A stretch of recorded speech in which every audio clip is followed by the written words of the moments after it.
కన్యా రాశి వారి గురించి చెప్పండి. కన్యా రాశి వారికి రాశిలోనే గురుడు ఉన్నాడు, తృతీయంలో శని ఉన్నాడు. ఈ రెండు స్థితులు కూడా మంచిగానే ఉన్నాయి. ఇక శని ఇప్పుడు జనవరి 26 నుంచి చతుర్థంలోకి ప్రవేశిస్తాడు.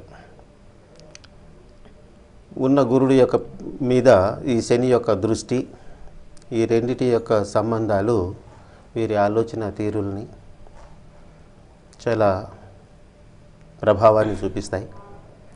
అంతే వ్యయంలో ఉన్నటువంటి రాహువు, తరువాత ఆయన ఏకాదశంలోకి చేరడం, రాహువు, వీటి యొక్క ప్రభావాలు ఈ రాశి వారికి మిశ్రమ ఫలితాలను ఇస్తారు.